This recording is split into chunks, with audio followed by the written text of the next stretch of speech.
bombshell development involving the origins of the Russia probe, solidifying allegations that many conservatives have said all along.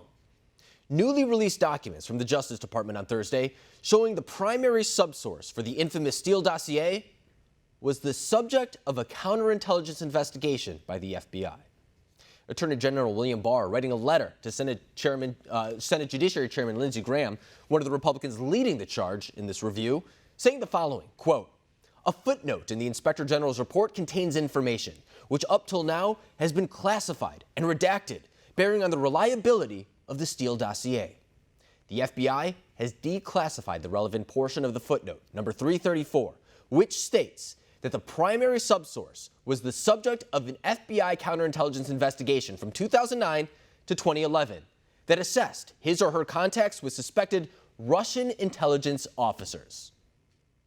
Senator Lindsey Graham responding to those findings on Thursday. Yeah, so in December 2016, they figured out who the primary subsource was. Then they checked their database and they found out that this individual was suspected by the FBI all the way back to 2009 of being a Russian agent. They had information that he tried to offer money for classified information to Obama officials, that he was inquiring about military vessels, that he was seen at the Russian embassy back in 2006 trying to drop information off to the Russian embassy to put in a diplomatic pouch. The Bureau did have knowledge of this information and did nothing when they learned about the concerns regarding the primary subsource. I mean, all of this is stunning. It backs up the claims made by the skeptics of the Mueller team for years. Yet, it was barely covered by the mainstream media, despite years of constant speculation about this subject. Just days before this latest revelation, Senate Intelligence Committee Chairman Marco Rubio was explaining his reservations about the dossier. That the FBI behaved very poorly with the things they did in 2016 in the aftermath of that election were terrible. We pointed out to those things, for example, the reliance on this dossier, that actually the intelligence community, including the CIA, told the FBI not to use those documents, that they weren't reliable. Every single one of the intelligence agencies, separate from the FBI, said that the dossier was not the kind of document they should be relying on. We shouldn't even be talking about it because it could very well be something the Russians completely made up and put out there, and sort of the information in order to create all sorts of havoc. The implications here are frightening. This is no longer speculation.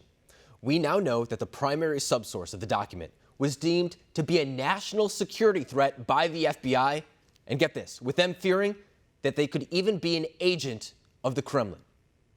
In other words, Special Counsel Robert Mueller, who was investigating allegations of Russian misinformation, was likely relying on information coming from a literal Russian spy.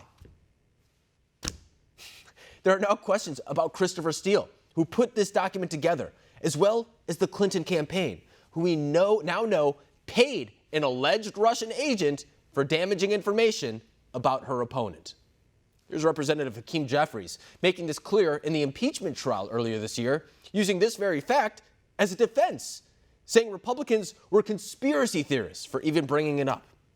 Hillary Clinton's campaign and the Democratic National Committee hired a retired foreign spy to work with Russian contacts to build a dossier of opposition research against her political opponent, Donald Trump. Under the House manager's standard, would the Steele dossier be considered as foreign interference in a U.S. election, a violation of the law, and/or an impeachable offense? The analogy is not applicable to the present situation because, first, to the extent that opposition research was obtained, it was opposition research that was purchased. But this speaks to the underlying issue of the avoidance of facts, the avoidance of the reality of what President Trump did in this particular circumstance. Now, I have tremendous respect for the President's counsel, but one of the arguments that we consistently hear on the floor of this Senate, this great institution in America's democracy, is conspiracy theory after conspiracy theory after conspiracy theory. Look at all you conspiracy theorists.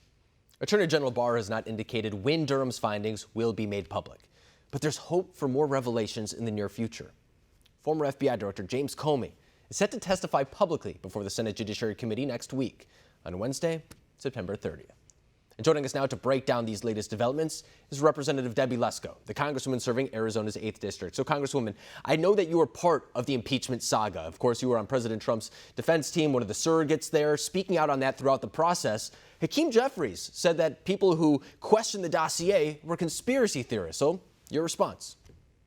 Oh, he's full of BS. He was then, and now it's proven, right?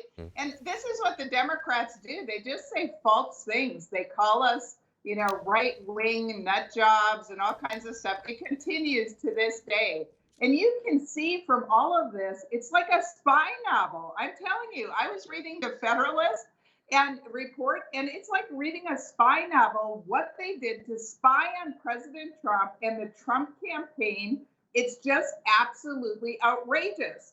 And then you have these FBI agents texting back and forth. If you don't mind, I'm going to read you a couple of them. By all means. Because it's really something. So one of the FBI says, FYI, someone leaked the Flynn calls with Kislyak to the Wall Street Journal, the agent wrote.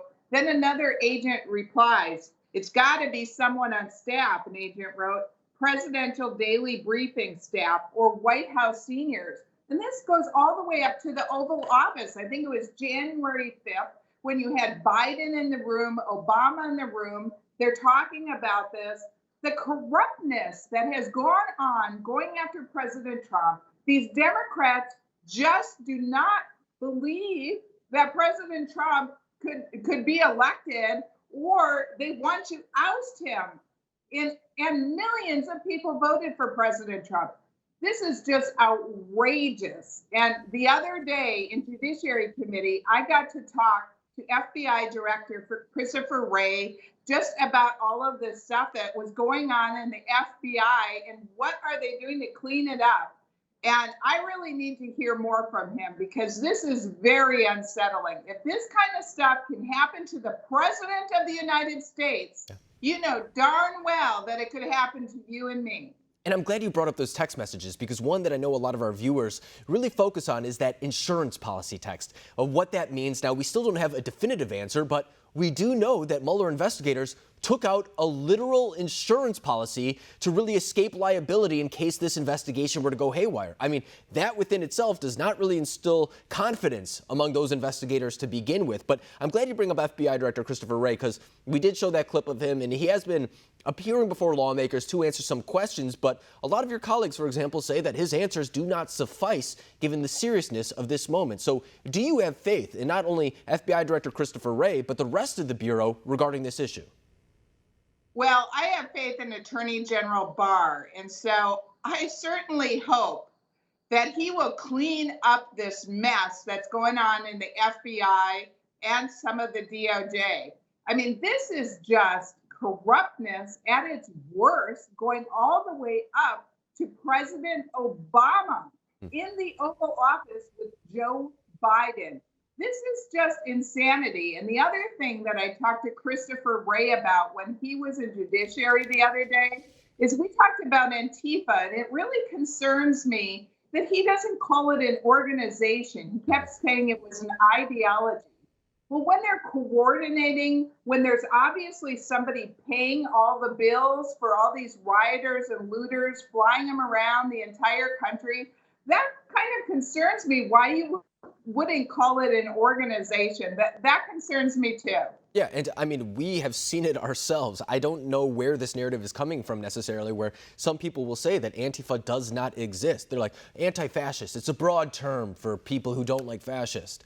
That is not the case at all. In fact, it is such a naive way to put it because we have seen people spray painting Antifa logos. We have seen them carrying the flag through these protests. We showed it last night on this program. So it's just a little bit escape from reality to me for that narrative to come through. But I do want to touch on something you just said as well about how high this goes. You bring up, for example, former Vice President Joe Biden and his involvement. He's thought to be the one, according to the FBI, who first brought up the Logan Act to use against Michael Flynn to kick this whole thing off. How important is it that Durham's report gets out before the election, acknowledging the fact that Biden could win the election and therefore suppress this? Oh, gosh, I've been waiting for the Durham report forever. I hope it comes out soon, and I hope people get charged criminally. I mean, come on. You have FBI agents that are doctoring FISA documents and applications, all kinds of stuff going on here. And they even said that Flynn did nothing wrong. They closed the investigation. Then all of a sudden they reopened it up again. I think Peter Strzok was involved in that. And then, like you said, it went into the Oval Office, and Joe Biden and President Obama even talked about again, and then it's reopened, and then you have these agents saying expletives in their text like, oh my gosh, they've reopened it again. Who is leaking this stuff? It's going all the way up to the White House. This is like a spy novel. I mean, it was really interesting, but terrible at the same time. No, you're exactly right. And in fact, it's Peter Strzok's own notes that you're talking about right now that are detailing the very events that we're talking about. So we don't have to speculate any further. I think a lot of this information is finally coming forward. But Congresswoman Debbie Lesko, it's always a pleasure having you on this program. Thank you for breaking this down for us. Thank you.